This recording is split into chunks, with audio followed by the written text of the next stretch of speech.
안녕하세요. 오늘도 사연 살롱을 찾아주셔서 감사합니다. 30대 기혼 여성이에요. 저는 불과 5년 전만 해도 형제가 없었어요. 제가 10살 때 친정엄마가 아빠와 이혼을 하셔서 줄곧 혼자였거든요. 저희 엄마는 입버릇처럼 툭 하면 자신이 아빠 때문에 인생이 망가졌다고 신세한탄을 하셨어요. 그때는 그 말이 참 듣기 싫었는데 지금 생각해보면 엄마는 여자 혼자의 몸으로 돈을 벌고 저를 키우는 게 많이 힘들어서 그런 말을 달고 사셨던 것 같아요. 저희 엄마는 꽤 유복한 집안의 막내딸이었어요. 고등학교를 졸업하고 줄곧 신부 수업만 받았던 엄마는 사회 경험도 전혀 없이 아빠를 만나 한눈에 반했고 집안의 반대에도 불구하고 야반도주를 감행해 제대로 식도 올리지 못하고 혼인신고를 하셨다고 했어요. 내가 그때 너무 어려서 사리분별을 못했지. 너도 엄마처럼 인생 망치고 싶지 않으면 엉뚱한 남자 만나지 말고 조건 잘 따져.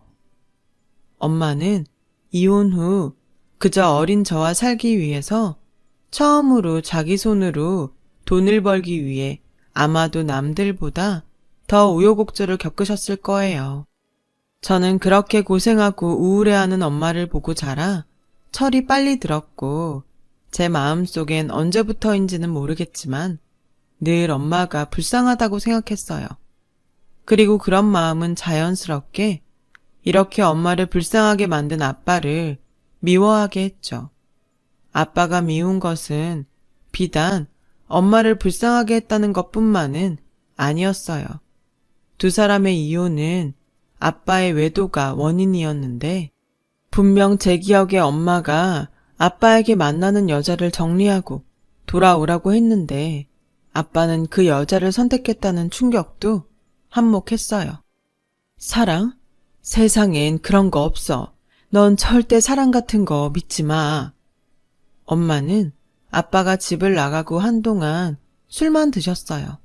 사실 엄마가 아빠랑 이혼을 하고 어떻게 알았는지 외갓집에선 재혼을 하면 경제적인 지원과 저에 대한 모든 걸 도와주겠다고 했지만 엄마는 한사코 재혼은 하지 않겠다며 외갓집의 도움을 거절하셨고 아무것도 모르는 전 어린 나이에 엄마가 저러다 잘못되면 어떡하지?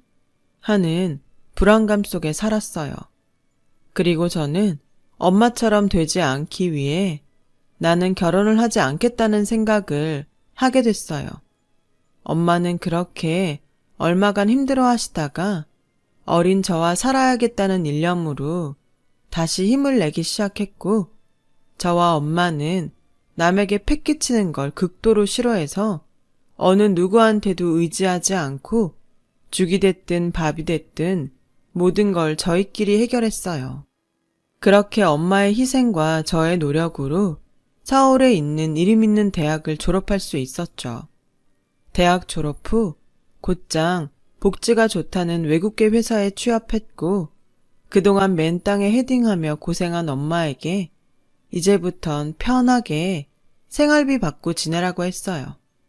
어차피 결혼도 안 할 거니까 엄마한테 그 정도는 하고 살 수 있다고 생각했거든요. 하지만 엄마는 그런 제 말에 이렇게 말씀하셨어요. 아무리 딸이어도 난 짐이 되고 싶지 않다. 말만 들어도 벌써 호강하는 기분이니까 엄마는 됐어. 넌 지금부터 돈 야무지게 모아서 좋은 짝 만나서 시집가면 돼. 사랑 같은 거 믿지 말라고 할 땐 언제고 사랑도 안 믿는데 무슨 시집을 가. 난 그냥 엄마랑 속 편하게 살래. 그야 그땐 엄마가 하도 속상하고 힘들어서 괜한 말 한 거지.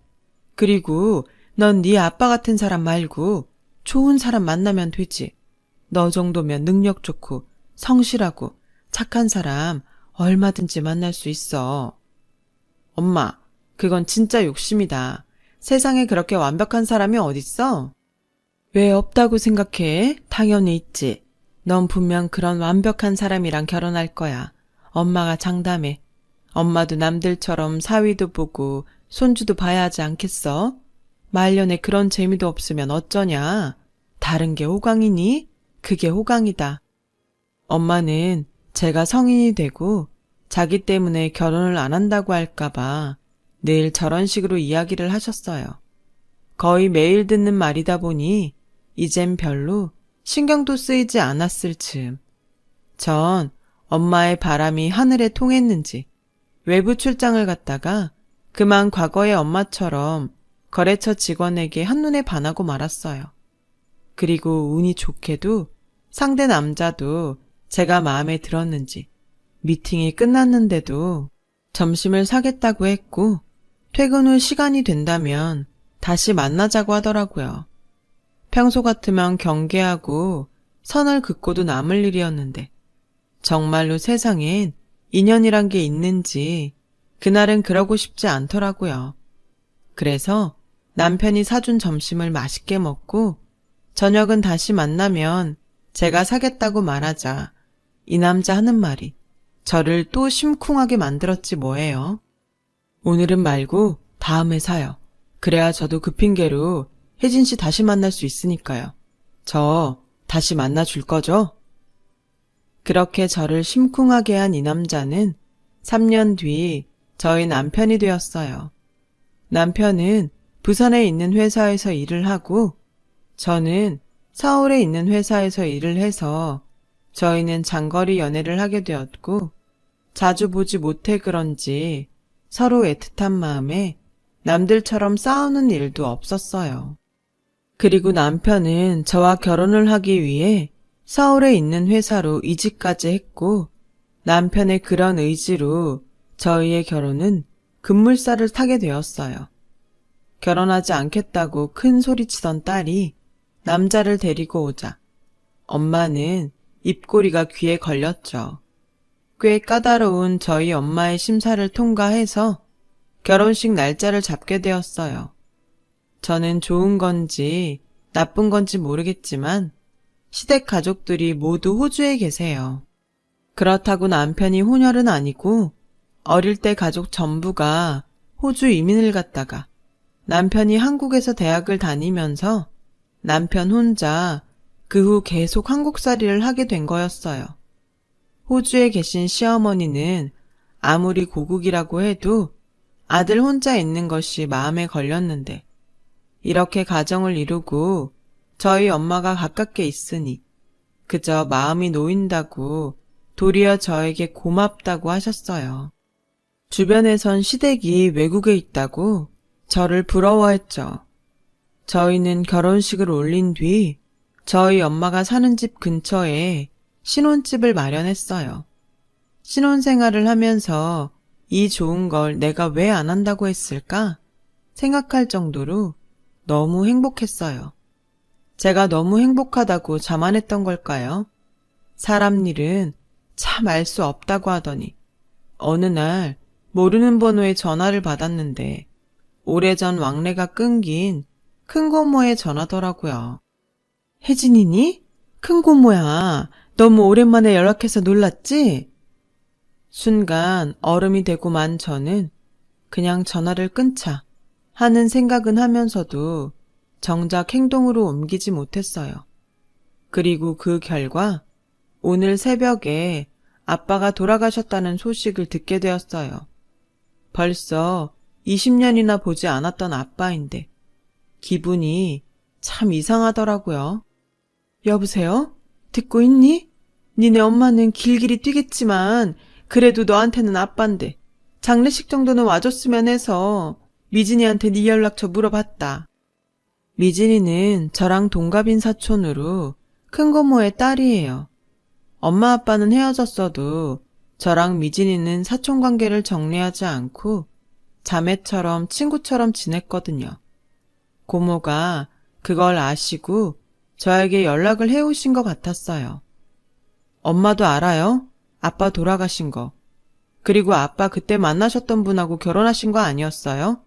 그때 분명 그 여자한테 간다고 했던 것 같은데. 전 비로소 정신을 차리고 고모에게 물었어요. 저도 기분이 이렇게 이상한데 엄마는 어떨까 걱정이 됐거든요. 그게 고모가 참 할 말이 많은데 너나 네 엄마가 어떻게 생각할지 몰라서. 고모는 아빠가 돌아가시기 하루 전 들은 말이라며 저에게 이야기를 시작하셨어요. 엄마와 야반도주를 하고 결혼한 아빠를 저희 외갓집에선 끈질기게도 쫓아다니며 헤어지라고 협박했고, 그즘 설상가상으로 친할아버지의 도박 빚을 받겠다며 사채업자들까지 아빠를 쫓아다니는 통에 아빠는 엄마와 저를 위해 여자가 생겼다고 거짓말을 하셨대요. 내가 좀 더 빨리 알았으면 어떻게든 네 엄마 찾아가서 내 동생 억울함은 풀어주고 싶었는데 그 입만 무거운 네 아빠 고집에 이렇게 너한테 먼저 말하게 되는구나. 저는 고모의 말을 듣고 정말 어안이 벙벙했어요. 어떻게 사람이 그런 큰 비밀을 안고 몇십 년을 살 수 있었을까요? 모두 다 거짓말처럼 믿기지 않았어요. 하지만 계속되는 고모의 말에 자기만 사라지면 외갓댁이 있으니까 엄마와 제가 살아가는데 큰 걱정 없이 살 수 있을 거라고 믿었답니다.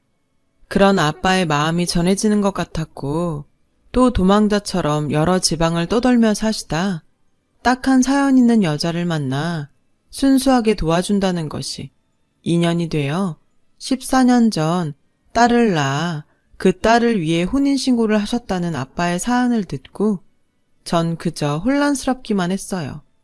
제가 이런데 저희 엄마는 어떤 기분일지 상상만 해도 머릿속이 뒤죽박죽 되었죠. 살면서 단 한순간도 아빠 따위 보고 싶지 않았는데 아무 말 없이 돌아가신 아빠가 끝까지 야속하기만 했어요. 저는 고모한테 엄마를 생각해 아무 말도 하지 말라고 부탁했어요. 그리고 저 역시 이미 아내와 딸이 있는데 제가 장례식에 가면 뭐 하냐고 가지 않겠다고 되물었죠. 고모는 아빠의 두 번째 아내도 아빠보다 훨씬 먼저 세상을 떠났다고 엄마까지 오는 건 어렵더라도 저라도 와줬으면 좋겠다고 끝까지 설득하셨어요. 그래도 나 말고 다른 딸이 있는데 이상한 오기가 발동해서 전 끝까지 가지 않겠다고 말했죠. 그렇게 전화를 끊고 잠시 멍하니 창밖 하늘만 봤는데 제 안에 아빠의 유전자 일부가 있는 게 맞는지 눈물이 흘러내리더라고요. 제 마음과 머리는 전혀 슬프지 않은데 이상하게 눈물은 멈추지 않았어요. 다 인과응보야. 나중에라도 우리한테 다시 왔어야지. 이게 다 아빠 스스로 자처한 일이야. 괜히 미안한 마음 가질 필요 없어. 저는 퇴근하는 내내 이런 생각을 하며 집으로 왔어요. 남편은 제 안색을 보고 눈치 빠르게 무슨 일이 있냐고 물었어요. 제 이야기를 들은 남편은 잠시 아무 말도 하지 않다가 제 손을 꼭 잡더니 지금이라도 아빠의 장례식장을 가자고 하는 거예요. 싫어. 내가 거길 왜 가? 그리고 내가 가면 우리 엄마는 뭐가 돼? 난 싫어. 안 갈 거야. 이런 말 유치하지만 아빠는 나랑 엄마를 버리고 그 여자한테 간 거야. 그리고 다른 딸도 있다는데 내가 거길 왜 가? 전 남편의 손을 뿌리치고 처음으로 남편한테 화를 냈어요. 따지고 보면 남편한테 화낼 일도 아닌데. 전 감정이 가라앉자 남편 보기가 민망해졌어요. 미안해. 자기한테 화낼 일이 아닌데. 자기가 괜히 거길 가자고 하니까 화가 났어. 아냐, 전부는 아니겠지만 나 자기 마음 이해해. 하지만 나중에 지나고 후회해도 그땐 늦잖아. 자기 마음이 정 그러면 나 혼자라도 다녀올게. 내가 가장 사랑하는 와이프를 있게 해주신 분인데 난 제대로 인사드리고 싶어. 남편의 말에 어쩔 수 없이 장례식장으로 향했어요. 자기 혼자라도 가겠다는데 어떻게 거길 또 남편 혼자 보내겠어요. 우리 부부는 엄마에겐 절대 말하지 말자고 약속하고 늦은 저녁 손님이 뜸해질 그 틈에 인사만 하고 오기로 했어요. 그런데 빈소에 도착하자 빈소 안이 시끌벅적 난리가 났고 저와 남편은 무슨 일인가 싶어 빈소 안으로 들어갔는데 그곳에선 오랜만에 본 고모가 모르는 사람들과 큰 소리로 실랑이를 벌이고 있었어요. 들어보니 고모와 싸우고 있는 그 사람들은 아빠의 두 번째 부인의 가족 같았죠. 그러게, 내가 저딴 놈 만나지 말라고 그렇게 말렸는데 다 자업자득이지. 내 동생 그렇게 죽게 하고 저는 오래오래 행복하게 살 줄 알았어. 무슨 말을 그렇게 해요. 내 동생이 그쪽 동생한테 어떻게 했는데, 지 마누라랑 지 새끼도 떼놓고 내 동생이 어떻게 살았는데 무슨 악담을 해도 그렇게 해요. 그러게, 누가 그러래? 저놈만 아니었어도 내 동생 부잣집에 시집가서 사모님 소리 듣고 살았어. 오빠라는 사람이 자기 동생 70 먹은 노인이랑 결혼시키려고 한 게 자랑이에요? 막말로 당신이 옳게 그 집에 팔아먹듯 해서 내 동생이 그거 말리다 이렇게 된 거잖아요. 다 됐고 저놈 재산이랑 보험금 이쪽 계좌로 넣어. 확인해보니까 보험 계약자가 당신이던데. 결국 돈 때문이었네. 내가 내 동생 걱정돼서 낸 보험금을 왜 그쪽한테 줘요? 그리고 말이 나와 하는 말인데 없기도 하지만 당신이 무슨 권리로 내 동생 재산을 달라는 건데요? 쟤라도 맡아서 키울 거예요? 미리 말하지만 난 절대 싫어요. 더 이상 당신 같은 사람이랑 엮이는 것도 싫고 내가 쟤 데려가면 양육비라도 좀 떼어줄 테니까 그럼 그렇게 하던가요. 저는 고모의 말에 시선이 옮겨져 그 소란 속에 검은 상복을 입은 어린 여자아이를 봤어요.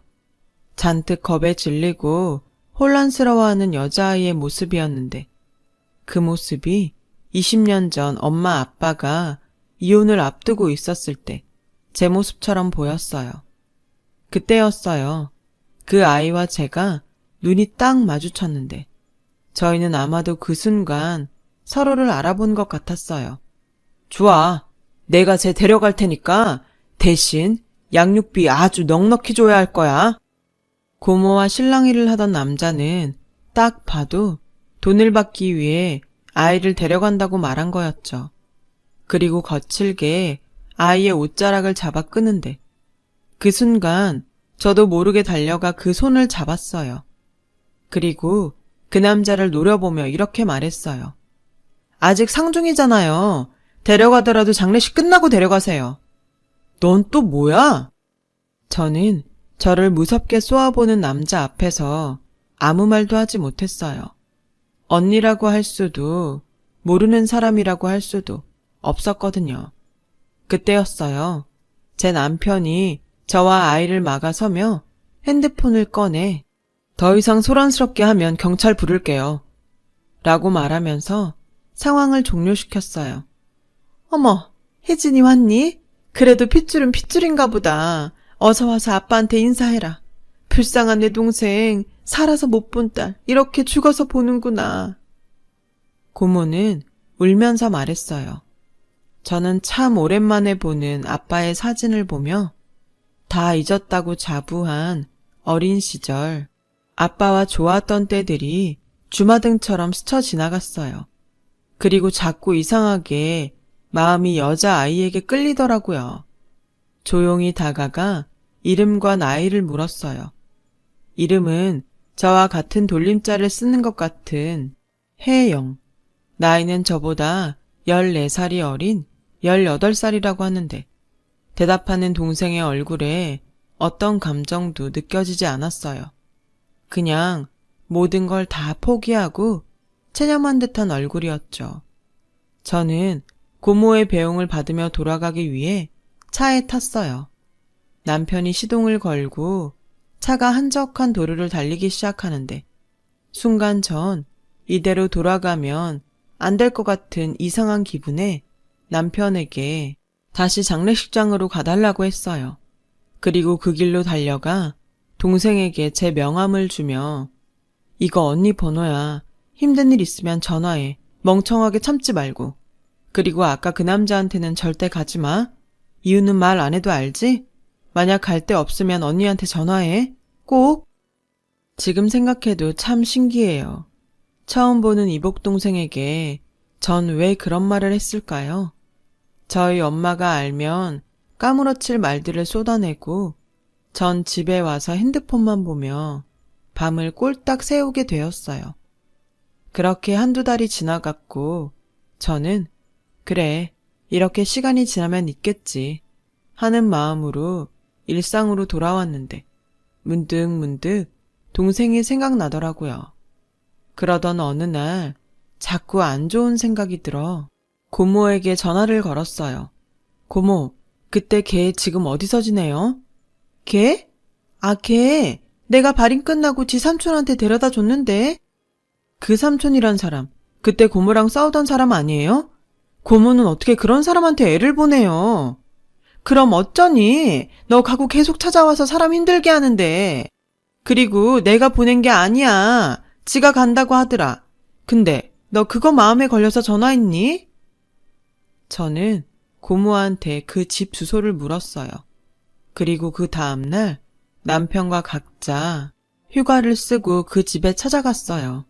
동생은 가출하고 집에 없었어요.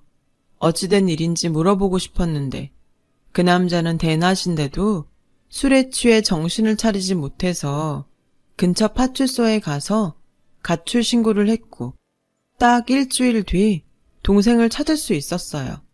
너 바보야? 내가 거기 가지 말라고 했지.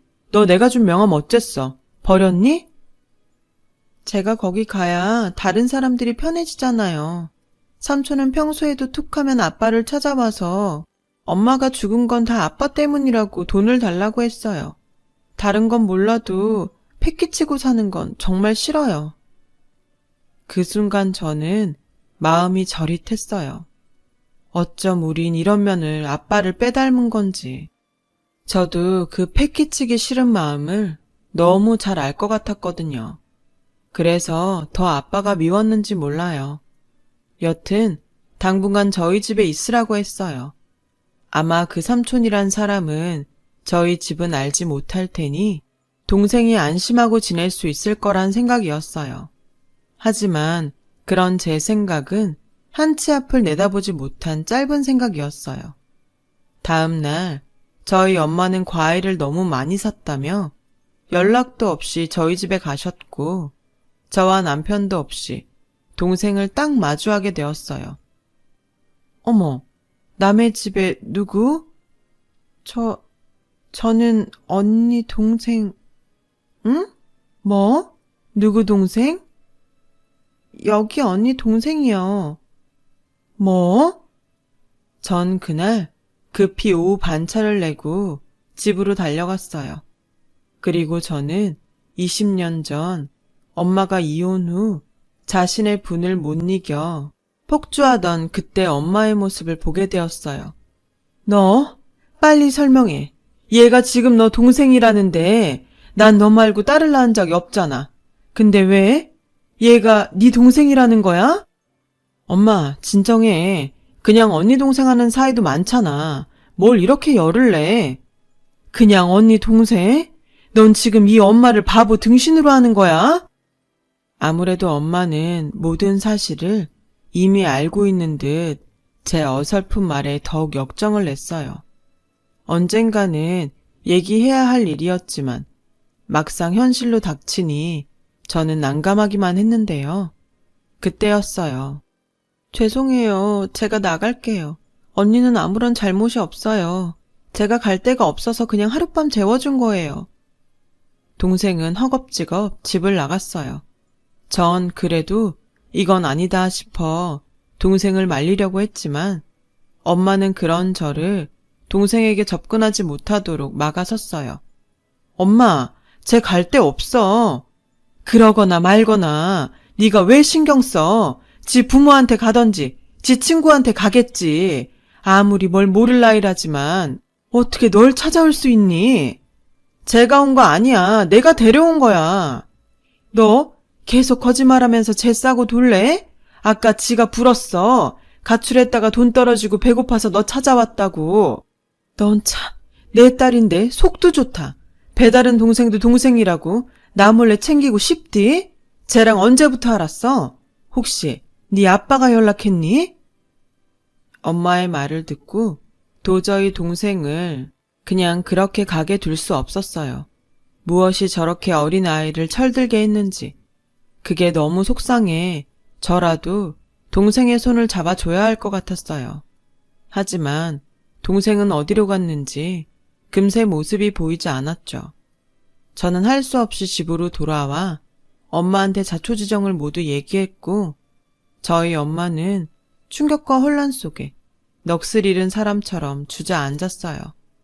한참 뒤 머리가 아프다며 집으로 돌아갔어요.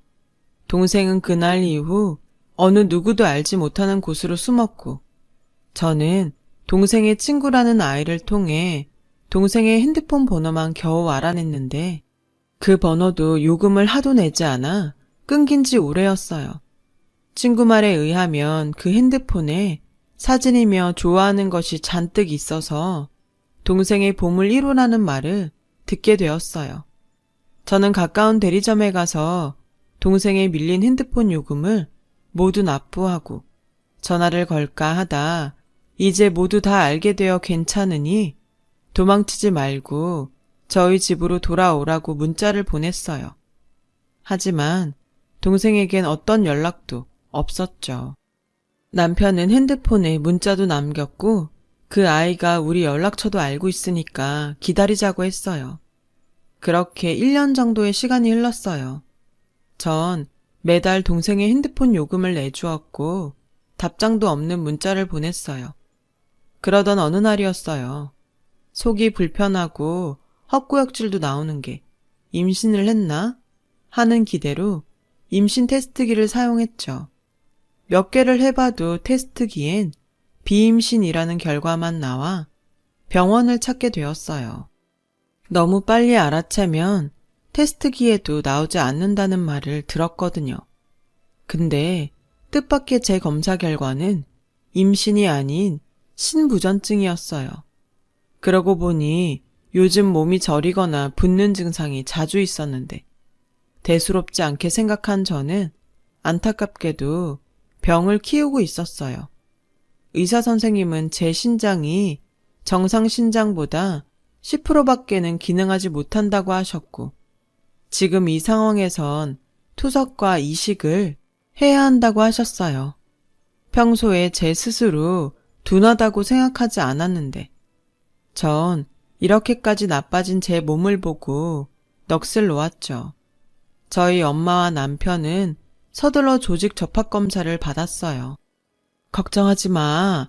당연히 엄마가 주지. 엄마는 반백살이 넘어서 하나도 아깝지 않아. 엄마가 멀쩡하면 또 모를까. 빈혈도 심하고 심장병도 있잖아. 됐어. 지난번에 맹장 수술하고도 그렇게 고생했으면서. 괜찮아. 난 그냥 투석 잘 받고 관리 잘할게. 뭐가 괜찮아. 새끼가 아파서 투석받게 생겼는데 어떻게 애미가 그걸 그냥 보고 있어. 전 극구 싫다고 했지만 저희 엄마는 당장 저에게 신장 2개를 다 떼어줄 것처럼 난리셨어요. 별로 기대하지 않았지만 남편은 검사 결과 저와는 맞지 않았습니다. 언제가 될지 모르지만 장기 이식센터에 신청을 해놓고 전 그냥 불편해도 투석 이외에는 뾰족한 방법이 없었어요. 그날 이후 의도하지 않았지만 예전하고 좀 달라졌어요. 다른 사람과 다르게 몸에 병이 있다고 생각하니 다시 예전처럼 살 수 없을 것 같고 괜히 결혼을 해서 남편을 힘들게 하는 게 아닐까 하는 약한 마음만 들었어요. 그렇게 거의 넋을 놓고 시간을 보내다 첫 투석일이 되었어요. 어찌나 겁이 나고 눈물이 나는지 투석이 끝나고 나서도 두통과 각종 후유증에 시달리며 이 짓을 앞으로 얼마나 더 하며 살아야 할까 막막하기만 했는데 정신을 차리고 보니 동생의 핸드폰 요금을 내는 걸 깜빡한 사실이 떠올랐어요. 그리고 앞으로 이런 일이 또 생길지도 모른다는 생각에 전 동생에게 전화를 걸었어요. 동생은 전화를 받지 않았고 음성사서함에 이렇게 말했어요. 잘 지내? 언니가 몸이 좀 안 좋아져서 핸드폰 요금 내는 걸 깜빡했어. 앞으로도 이런 일이 또 생길지 몰라서 돈을 좀 보내고 싶은데 너 계좌번호 언니한테 문자로 보내. 다른 건 몰라도 네가 그렇게 좋아한다는 핸드폰 요금은 언니가 내줄게. 그리고 통장에 언니가 돈 넣으면 부담 갖지 말고 패 끼친다는 생각하지 말고 그거 써. 알았지? 남편은 이런 저를 보고 신기하다고 했어요. 저도 사실 제가 왜 이렇게까지 하는지 알지 못했어요. 그냥 장례식장에서 그 아이를 본 순간 그냥 그 아이는 제 동생이랑 생각밖에는 들지 않았거든요. 차라리 나보다 호의호식하고 잘 살면 재수없다고 욕이나 하고 관심 끊었을 텐데 곧 죽어도 남한테 피해주지 않겠다고 혼자 버티는 동생을 그냥 외면할 순 없었어요. 그렇게 시간은 흘러 또 투석받는 날이 돌아왔고 그날도 정말 딱 죽고 싶다고 생각했는데 남편에게서 신장 이식해줄 공여자가 나타났다는 소식을 듣게 되었어요. 저도 저희 엄마도 너무 기뻐서 울며 공여자에게 큰 절이라도 하고 싶은 심정이었는데 글쎄 수술 후 깨어나 보니 제 옆에 동생이 누워있는 게 아니겠어요? 순간 마취도 덜 깼는데 정신은 또렷해져 갔어요. 제가 핸드폰 요금 어쩌고 하면서 음성 사서함을 남긴 게 마음에 많이 걸리더니 나중에 알고 보니 역시였어요. 마취를 깨고 남편이 그러더군요. 미안해. 나도 그때는 절박해서 당신 동생이 해보겠다는 걸 말리지 않았어. 어차피 하고 싶어도 조직검사에 맞지 않으면 못하는 거잖아. 그래서 그냥 고맙다고 검사만 해보자고 했는데 자기랑 적합해서 수술한다는 걸 말리지 못했어. 그래도 말했어야지. 내가 쟤한테 신장이나 받자고 그동안 기다렸어. 그때였어요. 다행히 저보다 회복이 빨랐던 동생이 그래도 힘들게 링거대를 끌고 저희 병실로 들어와 이렇게 말했어요. 내가 한다고 고집 피웠어요. 언니한테 뭐라도 도움이 되고 싶어서. 그러니까 여기 아저씨한테 뭐라고 하지 마세요. 전 제가 그래도 이렇게 해줄 수 있어서 너무 좋으니까. 동생은 회복이 빠르다고 하나 수술을 받은 지 얼마 안 돼서 힘들어 보였고 전 남편에게 얼른 병실로 데려다 주라고 했어요. 그리고 모든 사실을 들은 엄마도 제 병실로 찾아왔는데 제 남편이 맡겼다는 동생의 지갑을 보라며 저에게 건네주셨어요. 전 동생의 지갑을 여는 순간 수술했다는 사실도 잊고 그만 펑펑 울어버렸어요. 1,000원짜리 지폐가 딸랑 2개 들은 낡고 초라한 동생의 지갑 속에 신분증 넣는 칸엔 제가 장례식장에서 줬던 명함이 들어있었고 명함에 적힌 제 이름 옆에 동생이 적은 것으로 보이는 우리 친언니라는 예쁜 글씨가 보였거든요. 그날 이후 저희 엄마는 아빠에 대한 미안함과 안타까운 마음으로 동생에게 조금씩 마음을 열어주고 계세요. 저에게 신장을 준 것도 정말 고맙고 저에게 새 삶을 주었으니까요. 동생이 그동안 힘들게 산 세월을 조금이라도 당신께서 보다듬고 싶으시대요. 그리고 얼마 전 동생이 아빠가 돌아가신 후 학교에 거의 가지 않아 퇴학 처리가 되었다는 사실을 알게 되었는데 저보다 저희 엄마가 먼저 교육청에 가서 어떻게든 다시 학교에 갈 수 있게 해달라고 사정을 하셨어요. 그 결과 동생은 저희 엄마의 노력 끝에 다시 학교에 다니게 되었어요. 비록 또래보다 어린 아이들과 학교에 다니지만 조금씩 얼굴에 생기를 찾아가는 동생을 보면 그렇게 좋을 수가 없더라고요. 전 동생이 준 신장으로 빠르게 회복해 다시 꿈에 그리던 일상으로 돌아왔고 저는 명함이 아닌 진짜 동생의 언니로서 예전에는 전혀 생각지도 않았던 자매의 삶을 살고 있어요. 남편도 갑자기 처제가 생겨서 처음엔 어색해했지만 지금은 저희 엄마까지 포함해 저희 세 여자를 위해 기꺼이 굳은 일을 마다하지 않고 있어요. 그리고 지금은 엄마한테는 절대 말하지 못할 생각이지만 아빠가 돌아가시면서 저에게 동생을 부탁하고 간 것이 아닐까 하는 생각도 들어요. 남에게 너무 피해 끼치기 싫어해서 우리를 두고 가버린 아빠의 성격을, 그리고 그걸 닮은 저와 제 동생의 성격이 정말 싫었는데 아빠의 엄청난 비밀이 아니었다면 오늘 같은 날은 오지 않았겠죠. 저는 앞으로 동생에게 받은 은혜를 평생 갚으며 살 거예요. 제가 빚진 만큼 그동안 누리지 못했을 평범한 행복을 언니인 제가 꼭 누리게 해주고 싶어요. 지금까지 제 이야기 들어주셔서 감사합니다. 건강하고 행복한 날들만 함께하길 기도하겠습니다. 여러분, 사연 댓글에 응원과 현명한 조언 부탁드려요. 좋아요와 구독은 저에게 큰 힘이 됩니다. 오늘도 좋은 일 가득하세요.